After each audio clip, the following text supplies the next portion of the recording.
Sampai terlepas. pukul kan Tidak boleh begitu anak. Aduh. Itu salah. Takut. Aduh, guys. Sampai Itu pukul tidak kan boleh. Misalnya standar nilai-nilai perilaku, kita menuntun anak-anak harus mencapai yang ini. Minimal bertutur baik dalam kata. Misalnya mengucapkan kata terima kasih saja. Atau misalnya melewat jalan, lewat orang yang ada duduk tuh harus permisi.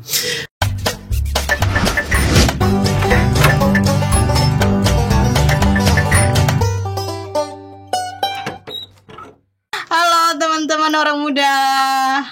Halo, orang muda juga. Max. Muda juga. Jadi teman-teman, beta pun nama Sisma Martin. Beta ada di Kompak tuh dari tahun 2018, kurang lebih bulan Januari Februari gitu. Itu beta ikut pelatihan, ada pelatihan keberagaman. Nah diundangnya ke kampus. Nah dulu beta kuliah di Visi Pundana. Ada undangan dari BEM, beta ikut. Jadi tiap kali ada pelatihan begitu ya beta terlibat. Tapi habis itu ya jeda berapa bulan begitu ya soalnya terlalu kontak juga dengan anak Kompak. Mungkin kayak 3-4 bulan baru beta mulai beranikan diri main ke markas Kompak. Dulu tuh kayak masih ada di Fatululi. Pas di Fatululi itu yang dekat pokoknya sebelum di markas Kompak yang sekarang. Nah terus Kamek sendiri Gabung di Kompak. Sande di sini. Kompak lah. Oke. Berkenalan dengan Kompak itu kalau tidak salah dimulai di tahun kurang pasti ya tahunnya itu kapan kalau tidak salah 2018. Itu sama langsung tahu nih karena dengan hubungannya kakak dengan yang di sana. Tuhan yang tahu. Nah, kalau kakak nama juga lupa. Oh iya. Nama tuh sering disapa oleh orang-orang namanya Max. Oke, halo Kak Max. Halo. Nama tuh namanya Max. Tapi kalau nama asli itu Martin Julius Lopra. Tapi jangan kasih tahu siapa ya. Oke, teman-teman jangan kasih tahu siapa. Ini rahasia. Nanti baru ketong kasih tahu di seluruh penjuru. Ini rahasia. Oke, lanjut Kak. Oke. Durasi. Oh iya, siap durasi. Oke. Jadi kita bergabung dengan Kompak itu dimulai pada tahun 2018 kalau tidak salah.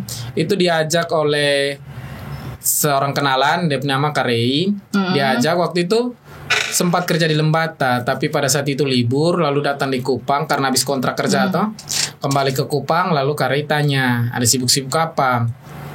Bilang sudah sibuk apa? Nah, kalau begitu gabung-gabung saya di Kompak karena memang kebetulan waktu itu Sudah ada tempat kesibukan. Tidak ada kesibukan toh. Jadi datang cari kesibukan di Kompak gitu, nongkrong di Kompak. Karena memang spirit kerja waktu itu di kantor yang lama dan Kompak sama, Cistimor waktu itu sama spiritnya. Jadi ya sudah gabung dan kebetulan banyak orang juga yang dikenal di sana. Jadi ya lebih kedekatannya lebih terjalinnya di situ. Nah, dari 2018 itu dan sampai sekarang gitu. Walaupun sekarang keaktifannya sangat kurang karena kesibukan pekerjaan sebagai guru mungkin lebih sibuk. Guru, Iya, guru toh. Pak Guru. Ya siap nak. Iya. Kan gurunya di pembalasan gitu ya siap nak. Iya Pak. Lanjut Pak. Jadi begitu. Jadi dari Kompak mulai berkenalan dengan keberagaman dan lain sebagainya. Kan dulu hanya kenalnya lewat pendidikan Pancasila, tapi interaksi lebih dalam itu kenalnya waktu di Kompak. Oh gitu. Nah terus alasannya Kak sampai ada di sini di Kompak apa? Alasan yang membuat bertahan. Maksudnya kok sampai sekarang dari 2014 masih kasih tunjuk muka di Kompak son bosan gitu kok? 2018 kakak. Maksudnya 2014 hanya jenggot tapi beta masih muda. Itu jangan tambah-tambah tahun toh. Oh iya 2018 kayak. Iya 2018. Berarti sama dong, Beju 2018. Iya. Oh oke lanjut Kak. Gitu. Itu kapan kan kakak minta kenal? Oh begitu ya. Oke lanjut.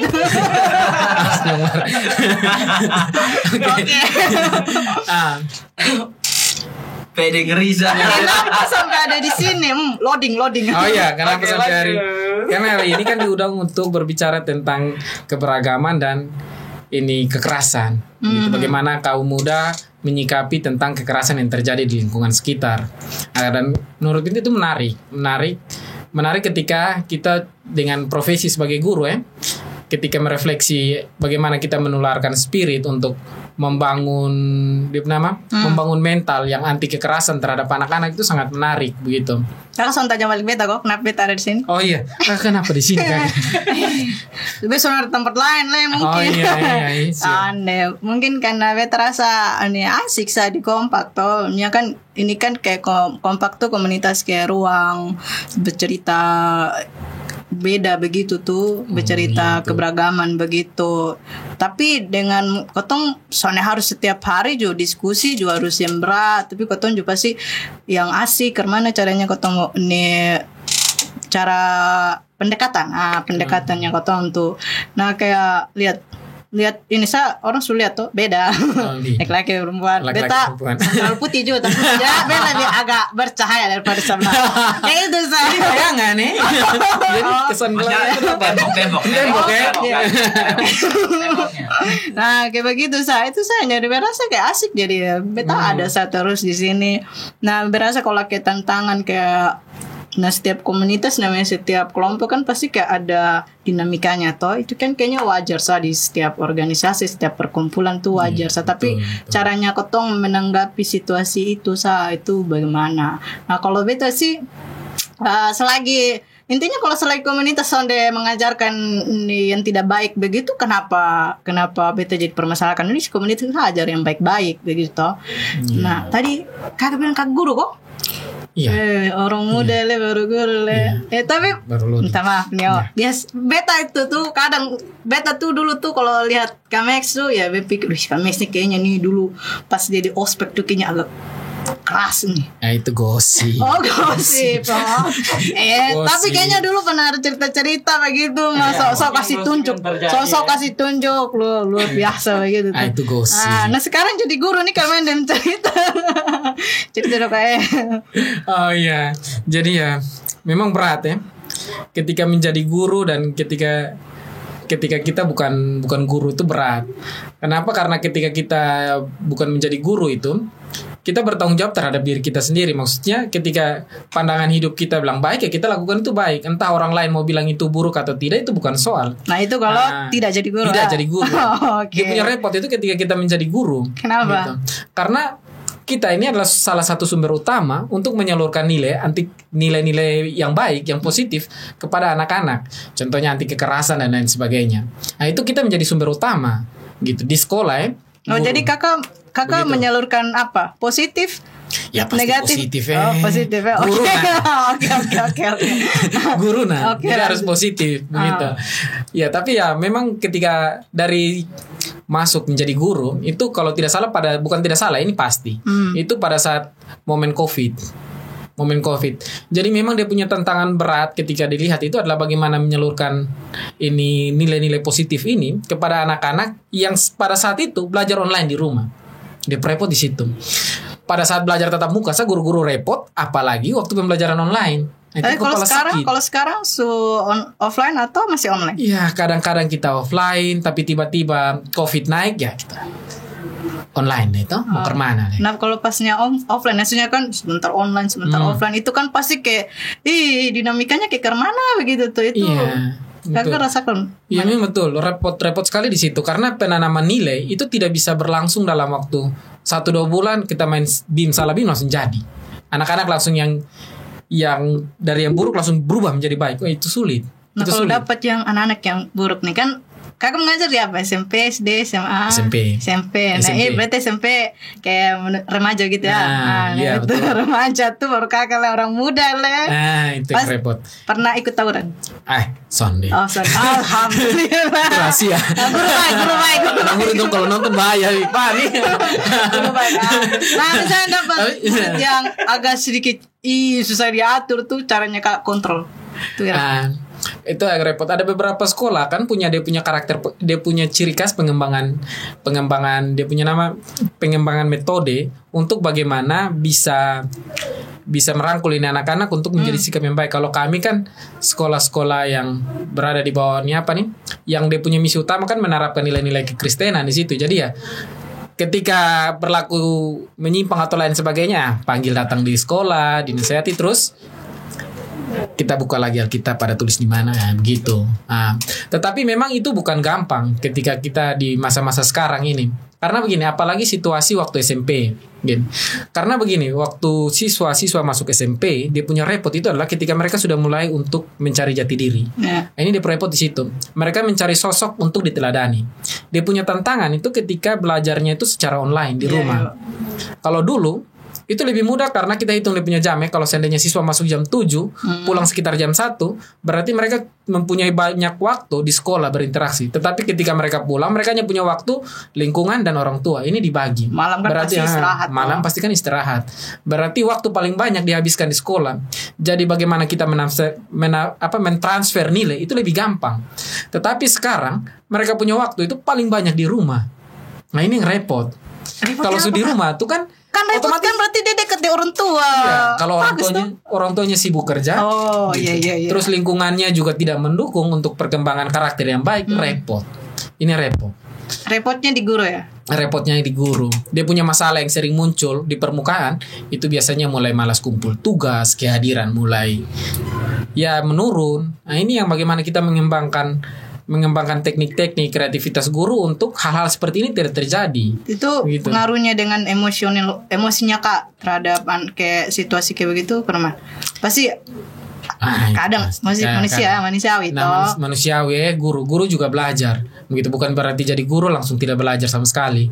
Kadang kita juga belajar untuk mengontrol diri, mengontrol emosi. Kan sesuatu yang tipu kalau misalnya saya bilang tidak pernah suara tinggi. Nah itu tidak mungkin begitu. Bahkan hubungan yang paling dekat bapak dengan anak pun pasti suara tinggi. Tanya seorang tua yang sekarang ketika mereka mulai mengajar anak-anak di rumah gitu, mulai menuntun anak-anak untuk kerja tugas karena peran guru itu kan mulai dibatasi dengan social distancing saat ini toh. Pasti orang tua juga mulai mengambil peran guru. Itu pasti akan naik tinggi, suara akan naik tinggi begitu. Nah kita yang tiap hari bertemu pasti namanya juga anak-anak, pasti ada kesalahan. Kita juga karena manusiawi kadang suara terlepas dan suara tinggi begitu. Lalu yang biasanya bilang, nah tidak boleh begini, tidak boleh begitu, sampai terlepas. Tidak boleh begitu anak. Aduh. Itu salah. Sampai pukul tidak boleh. Kekerasan kan di olahraga. Begitu. Beta juga dulu agak diatur sih. Beta kontrol diri. dulu kuliah tuh. Iya. Orang lihat tuh teman kan banyak yang ambil guru, ambil nih pendidikan toh. Terus beta dia bilang banyak tuh yang ajar ambil pendidikan gini. Tapi pikir nih Adi nanti bisa selesai jadi guru. Beta tuh salut dengan guru. Kan guru ini kan uji kesabaran lu tiap tahun tuh lu terima murid ini kan lain-lain toh. Belum lagi kayak ada lah yang son sesuai lah begini lah, ini udah uji kesabaran. Nah beta ini ada nih orang yang son kesabaran, bukan berarti bisa suka anak-anak, suka memponakan paling sayang mungkin memponakan bisa tahu. Dia suka ada anak-anak makanya be di rumah tuh kayak biar perempuan begini beta paling cepat emosi di rumah seriusnya. Mungkin karena kalau dulu mungkin beta lebih menurut begitu mungkin kayak sekarang tuh tuh kalau be lagi cepat emosi begitu tuh jangan korek. Pokoknya kalau beta suka deh ini baru lu korek tuh lu habis. Itu beta ada sih beta saudara sih biasa begitu. Nah ini beta bilang ini kalau be begini baru be jadi guru, untungnya sudah jadi guru kakak. Atau kemana kak? Betul. Salut lah. Betul. Dan yang tantangan paling yang membedakan antara orang yang di rumah berinteraksi dengan anak-anak dan guru, begitu. Itu kadang kalau gini, guru itu kan menuntun anak-anak untuk mencapai sesuatu, begitu, mencapai sesuatu. Misalnya standar nilai-nilai perilaku. Kita menuntun anak-anak harus mencapai yang ini, minimal bertutur baik dalam kata. Misalnya mengucapkan kata terima kasih saja, atau misalnya lewat orang yang ada duduk tuh harus permisi.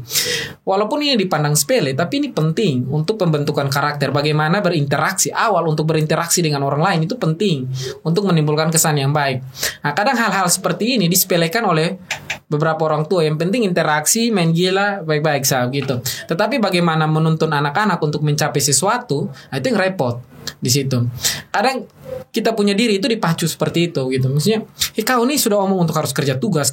Kemarin kau janji bilang, ya Pak, saya salah, saya akan kerja tugas. Tapi tiba-tiba guru mata pelajaran lapor lagi di kita, Pak, ini anak-anak nih, mereka ini malas kerja tugas. Aduh, lagi-lagi telepon lah, Bapak Papua anak ini ada malas kerja tugas. Kemarin dia sudah janji berkomitmen bahwa kali ini dia kerja tugas.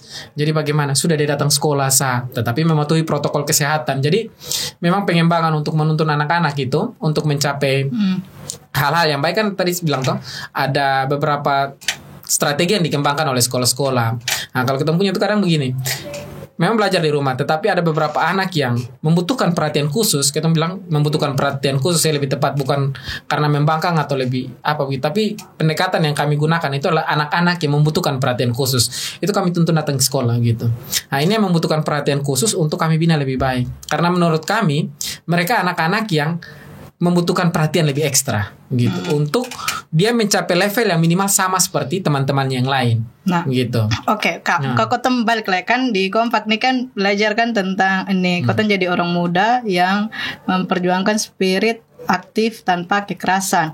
Nah, karena Kak sudah 2018 sampai sekarang pasti yang terlepas Kak sebagai guru terus apa nilai baik dari Kotong tuh dicontohkan di anak murid. Nah, Kakak rasa tidak ada di komunitas diajarkan Kotong kalau menyelesaikan masalah ya soalnya harus dengan kekerasan begitu. Bisa lah Kotong baik-baik. Ya kalau kayak emosi-emosi ya wajar lah, setiap orang manusia emosi, tapi kalau itu bisa dikontrol bisa. Nah, itu pengaruh tidak dengan pendekatannya Kak ke murid-murid? Ada pengaruhnya tidak yang dipelajari di Kompak? Iya, ada.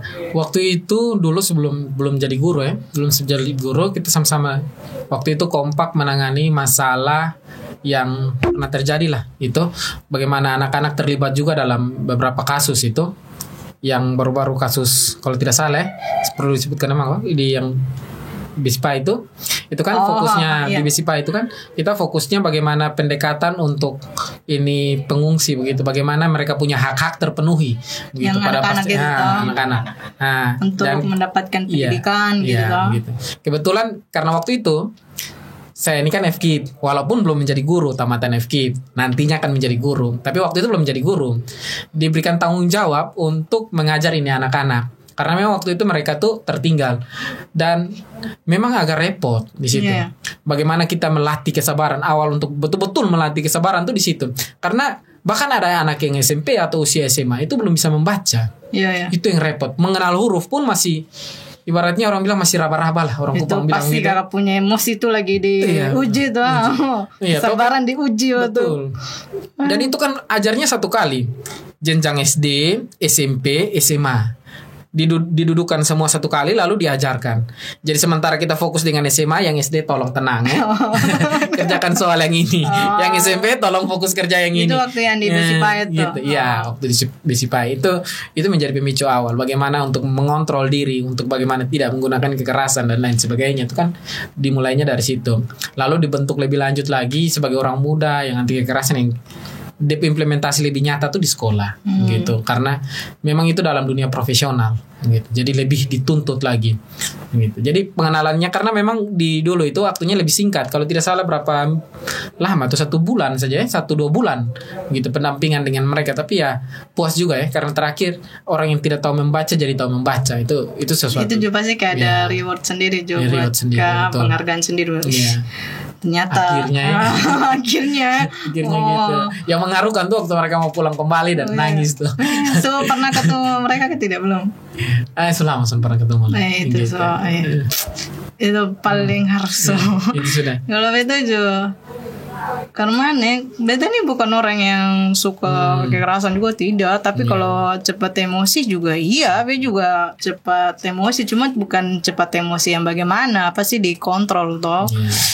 Palingan yang beta paling banyak yang beta dapat di Kompak tuh kayak disabilitas apa begitu, kayak isu-isu gender begitu. Nah itu tuh yang beta dapat, terus beta berusaha terapkan dalam beta keluarga yang notabene kan keluarga besar kan orang Bugis nih. Jadi kayak notabene kemana nih beta bisa padukan kayak perempuan dan laki-laki itu kan punya hak yang sama. Tapi kalau di kadang Kotong juga ada yang bukan suku tertentu mendahulukan, tapi memang di keluarga besar ya lebih mendahulukan laki-laki. Nah itu karena itu pendekatan dengan situasi di situ.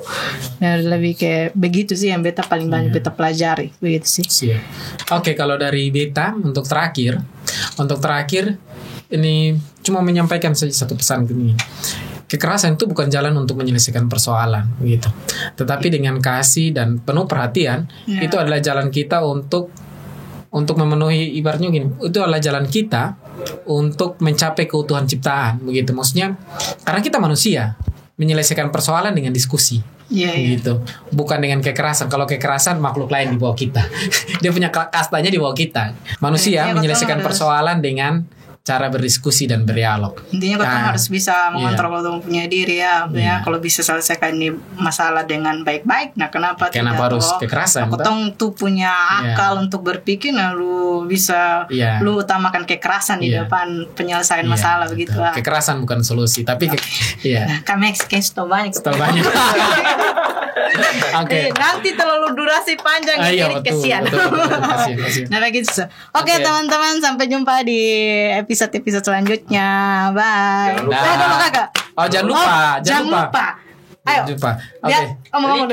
Jangan lupa like dan subscribe. Subscribe and comment. Anak-anak tolong Pak Guru di sini tolong nonton lah, subscribe, jangan kok hanya yang itu. Sebut nama kita tag begitu. Oke. Kata diundang gitu. Amin. Amin. Oke. Oke. Dadah. Dadah.